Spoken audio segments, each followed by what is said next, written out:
دايما في طبق الفاكهة الموجود في كل بيت صباعين 3 كده موز مغضوب عليهم، محدش راضي ياكلهم عشان يغمقوا شوية طريوا شويتين هنرميهم. لا طبعا ما يصحش، الناس تقول علينا ايه، هنعمل بيهم احلى كيكة موز. حقيقي يا جماعة خطيرة، طعمها وريحتها في حتة تانية، ريحتها دي بقى هتقلب لك البيت حرفيا.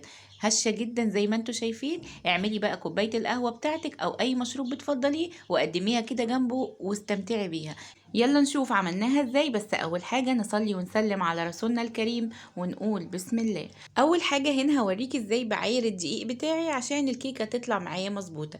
بعاير اول كوباية من الدقيق زي ما شفتوا كده، وبعدين بساوي سطحها بظهر المعلقة وبحطها عندي في البول. ودي الكوباية التانية عيرت 3/4 بس من الدقيق والربع الباقي من النشا، وبرده سويت سطحها كده بظهر المعلقة زي ما انتوا شايفين. ودي الطريقة الصحيحة اللي بعاير بيها الدقيق.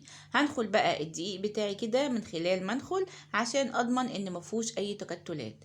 اصبح عندي هنا في البولة كوبايتين الا ربع من الدقيق وربع كوباية من نشا الذرة. هضيف عليهم بقى باكت من البيكنج باودر، باكت كامل. تمام. هقلب بقى الدقيق هنا مع البيكنج باودر كويس جدا زي ما انتوا شايفين، وهركنهم على جنب. هاجي بقى للخلاط. عندي هنا في درق الخلاط 3 بيضات بحرارة المطبخ. ضروري كل الحاجات اللي هتستعمليها في الكيكة بتاعتك تكون بدرجة حرارة المطبخ. حطيت هنا ال3 بيضات، هضيف عليهم معلقة صغيرة من الفانيليا السايلة، كمان نص معلقة صغيرة من القرفة البودر، ربع معلقة صغيرة من الملح، كمان كوباية من السكر الأبيض الحبيبات. هضرب بقى دول مع بعض كويس جدا في الخلاط لغاية لما لونهم يفتح. القرفة يا رباب مش هتغمق الكيك، لا مش هتغمقه لان كيكة الموز كده كده بتكون غامقة. بعد الخليط ما فتح معانا كده هضيف عليهم ال3 موزات اللي زي ما قلت لكم محدش راضي ياكلهم. هضيف عليهم كمان نص كوباية من زيت الذرة. تمام. هضرب بقى كل ده مع بعضه في الخلاط لغاية لما ينعم تماما ويمتزج تماما كله مع بعضه كده زي ما انتوا شايفين. تمام. هجيب بقى بولة الدقيق وانزل عليها هنا بخليط الخلاط.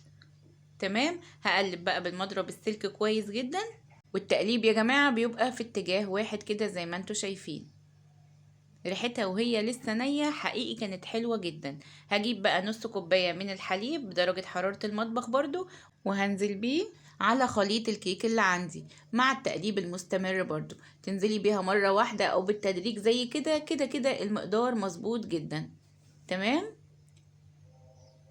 لغاية لما يمتزجوا مع بعض زي ما انتوا شايفين. وعشان اعرف اني وصلت للقوام المظبوط لخليط الكيك بعمل رقم 8 بالانجليش على وش خليط الكيك. اول ما يثبت لمدة ثانية او ثانيتين بالكتير وبعدين يختفي يبقى انا كده وصلت